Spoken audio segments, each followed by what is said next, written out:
என் அன்பார்ந்த கூட்டாளிசிக்கு எல்லாமே அன்பார்ந்த வணக்கங்களை தலைப்பணிந்தே தெரிவித்துக் கொள்கிறேன். இன்றைக்கும் நாங்கள் வீடியோவில் என்னத்தை பற்றி பார்க்க போகிறோம்னா டுகுச்சிக்கு பிக் பாஸை பற்றி தான் பார்க்க போகிறோம். அந்த வகையில் இன்றைக்கும் விஜய் சேதுபதி வந்துட்டு போயிருக்காரு. விஜய் சேதுபதி தொகுத்து வழங்கினது சரியா தவறா, யார் யார் வெளியே போயிருக்கா, வெளியே போனது அவங்க சரியா பிழையா அப்படிங்கிற வீடியோ தான் நாங்கள் கதைக்க போகிறோம். அது மட்டும் இல்லாமல் விஜய் சேதுபதி வெளியேறிய நபரிடம் நடந்து கொண்ட விதம் சரியா அப்படிங்கிறத நாங்கள் அலசப்போம். முதல் விஷயத்துக்கு வாரேன்.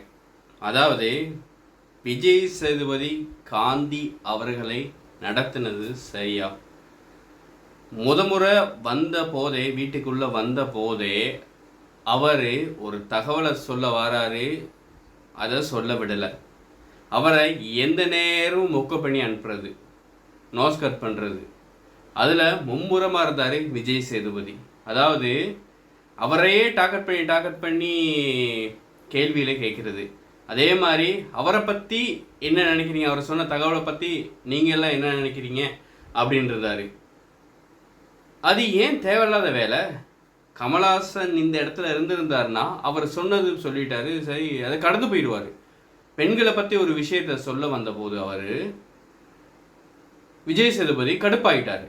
பெண்களை பற்றி சொன்னதில் அவருக்கு கடுப்பாக வேண்டிய அவசியம் இல்லை. நான் மட்டும் தான் சொல்லுவேன் அந்த விஷயத்த. பெண்களை பற்றி நல்லா இருக்கணும், பெண்களோட அதை நான் மட்டும் தான் சொல்லுவேன், வேறு யாருமே அதை பற்றி சொல்லக்கூடாது அப்படிங்கிற மாதிரி விஜய் சேதுபதி நடந்துக்கிட்டார். அது மட்டும் இல்லாமல் அது கிளப் பண்ணுற ஒரு அந்த ஐட்டம் பேரையே மறந்துட்டேன். கிளப் பண்ணுறது, சினிமாவிலாம் கிளப் பண்ணுவாங்க.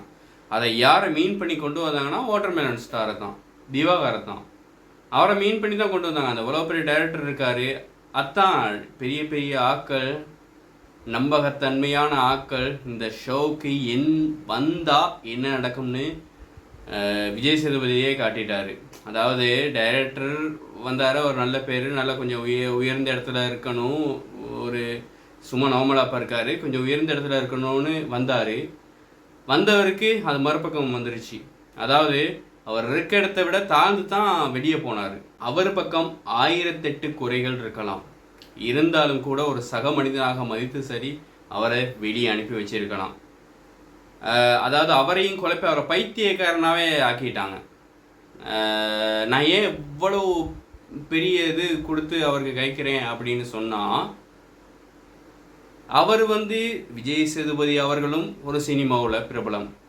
விஜய் சேதுபதி பிடிச்சிருக்க இடத்த மகாராஜா படம் அதெல்லாம் இது பண்ணி படம் பண்ணி பெரிய ஒரு இடத்துல இருக்கார். அதே மாதிரி அவரும் சினிமாவில் ஒரு டைரக்டர். அவருக்கு ஒரு மதிப்பு கொடுக்கணுங்கிறது கூட விஜய் சேதுபதிக்கு தெரியலை. அவர் நல்ல 3-4 படம் கொடுத்துருக்காரு, நல்ல ஹிட்டும் ஆகியிருக்கு, பிளாக் பஸ்டர் மூவி ஆகியிருக்கு. அந்த மாதிரி ஒரு படத்தை கொடுத்த டிரெக்டரை பிடிச்சி கேவலம் பண்ணி, மட்டம் பண்ணி, மொக்க பண்ணி, அவரை பைத்தியக்காரனே. இப்போ கடைசியாக அவர் பேசின போது கூட ஒரு பைத்தியக்காரன் மாதிரி தான் பேசியிருந்தார். ஏன்னா அவளுக்கு கொடுத்த மன உளைச்சல், அவருக்கு அவ்வளோ தூரம் மன உளைச்சலை கொடுத்துருக்காரு. விஜய் சேதுபதியும் இருக்கட்டும், ரூம்மேட்டாக இருக்கட்டும், அவ்வளோ பேரும் அவ்வளோ தூரம் மன உளைச்சலை கொடுத்துருக்காங்க. அது மட்டும் இல்லாமல் அவர் இந்த கிளப் பண்ணுறப்ப கூட மரப்பக்கம் மாற்றி வச்சு கிளப் பண்ணிட்டார். அதை விஜய் சேதுபதி, நீங்கள் கூட கிளப்பை மாற்றி வச்சு பண்ணிட்டீங்க சார், ஒழுங்காக பண்ணுங்கள், அந்த கிளப்பை ஒழுங்காக பண்ணுங்கள் அப்படின்னு சொல்கிறாரு. அது மாற்றி பண்ணியிருந்தேன் என்னால், அது ஒரு விஷயமே இல்லை. அவர் பதட்டத்தில் அவரே மொக்க பண்ணவும் அவர் பதட்டத்தில் அப்படி செஞ்சிட்டாரு. அதை பெருசுப்படுத்திக்கிட்டு மொக்க பண்ணிக்கிட்டு மற்ற யூடியூபர்ஸ் மற்ற வலைத்தளத்தில் உள்ளவங்க மாதிரி நானும் அவரை பற்றி ட்ரோல் பண்ணி வீடியோ பண்ணியிருக்கலாம். நான் பார்க்குறேன், எல்லாத்தையும் சக மனசை பார்க்குறேன். ஆதிரை விஜய் சேதுபதி பேசுகிறப்ப ஒரு எகத்தாரம், ஆணவம், எது வேணாலும் சொல்லிக்கலாம். ஒரு எகத்தாரமாக, ஒரு ஆணவமாக கால் மேலே கால் போட்டுக்கிறாங்க. எல்லாம் நின்றுக்கிட்ட பதில் சொல்கிறப்ப அவங்க உட்காந்துக்கிட்ட பதில் சொன்னாங்க. விஜய் சேதுபதி கேள்வி கேட்குறப்ப கூட எகத்தாரமாக பதில் சொன்னாங்க. எவ்வளோ பெரிய நடிகர் அவர், எவ்வளவு பெரிய ஹீரோ, எவ்வளவு குணச்சித்திர வேடம், எல்லா வேடத்துலையும் கலக்கிறவர். அவர்கிட்ட போயிட்டு ஆதிரை அப்படி நடந்துக்குவாங்களா? ஆதிரை நடந்து கொண்டது சரிதான். ஆதிரை நடந்து கொண்டது சரிதான். ஏன் அப்படி சொல்கிறேன்னா, அவர் காந்தி டிரெக்டர்கிட்ட நடந்து கொண்டது விஜய் சேதுபதி பெலை, அதனால ஆதிரை நடந்து கொண்டது சரின்னு சொல்கிறேன். அவர் நடந்து கொண்டது சரியாக காந்தி அவர்கள்ட்ட நடந்திருந்தாருன்னா ஆதிரை பண்ணது பெலைன்னு சொல்லியிருப்பேன். இப்போ ஆதிரை பண்ணதுக்கும் விஜய் சேதுபதி பண்ணதுக்கும் கழிஞ்சு போச்சு. அது இல்லாமல் பார்வதி அழுகிறாங்க. பார்வதி அழுகிறப்ப அவங்க என்னமோ எல்லாமே அவங்களுக்கு அநீதி பண்ணிட்ட மாதிரியும், அவங்க எல்லாத்துக்கும் நியாயத்தை பண்ண மாதிரியும், அவங்களுக்கு எல்லாம் அநீதி பண்ண மாதிரியும் அவங்களோட பேச்சு இருக்குது, அவங்களோட அழுகையும் இருக்குது.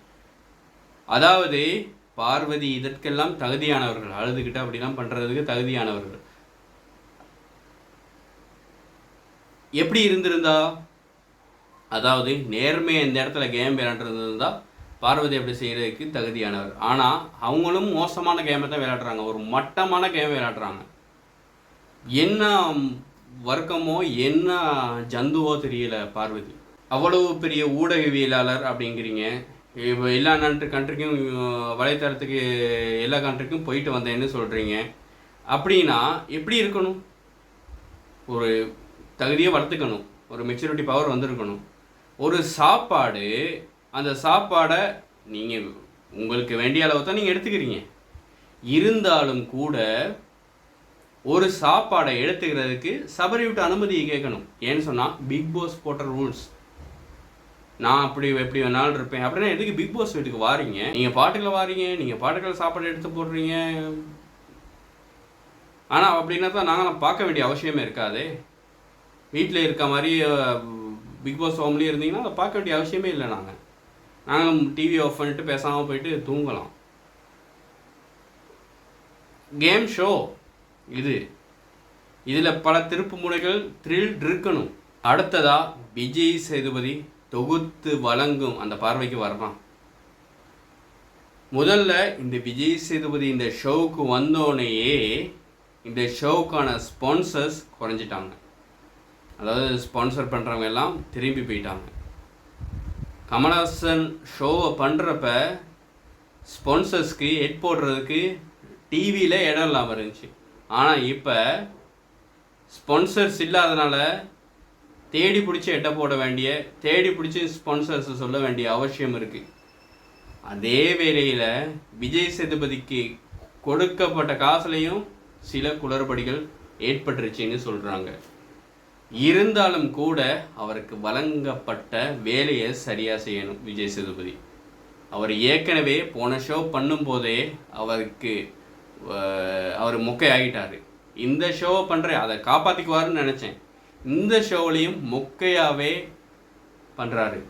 உதாரணமாக சபரி ஒரு விஷயம் சொல்ல வராரு. சனிக்கிழமை ஷோவில் பார்த்துருப்பீங்க. சபரி ஒரு விஷயம் சொல்ல வர்றப்ப விஜய் சேதுபதி அதுக்கு தடை விதிக்கிறாரு. தடை வச்சு ஏதோ சொல்ல வர்றாரு, விஜய் சேதுபதியும் ஏதோ சொல்ல வர்றாரு. அப்போ சபரி அவரை கணக்கெடுக்காமல் அவர் சொல்ல வந்ததை சபரி சொல்லிக்கிட்டே இருக்காரு. அப்போ விஜய் சேதுபதி சபரி சபரி சபரி சபரி சபரி சபரி சபரி சபரி அப்படிங்கிறாரு. அது விஜய் சேதுபதிக்குள்ள தகுதி இல்லாமல் போகுது. எங்கண்ணே விஜய் சேதுபதி அப்படி கெஞ்சலாமா? ஒரு ஷோவை தொகுத்து வழங்குற ஒருத்தர் இப்படி கெஞ்சலாமா? கெஞ்சிக்கிட்டு தெரியலாமா? விஜய் சேதுபதி தயவு செஞ்சு இந்த கேமை விட்டு போங்க, இந்த ஷோவை விட்டு போங்க.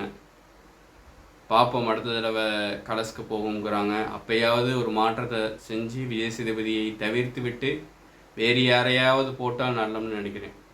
ஏன்னா விஜய் சேதுபதிக்கு தான் என்ற ஆணவம், ஷோவை தொகுத்து வழங்க தெரியல, எதை பேசணும்னு தெரியல. அப்படி இல்லாமல் இருக்கப்ப விஜய் சேதுபதிக்கு படத்தில் நிறைய இடம் இருக்குது, அந்த இடத்தையும் இழக்கக்கூடும். அதனால் இந்த கேமை விட்டு போகிறது தான் விஜய் சேதுபதிக்கு நல்லது. அனுபவம் வாய்ந்த ஒரு வருஷம், அதாவது போன வருஷம் ஷோவை பண்ணார்.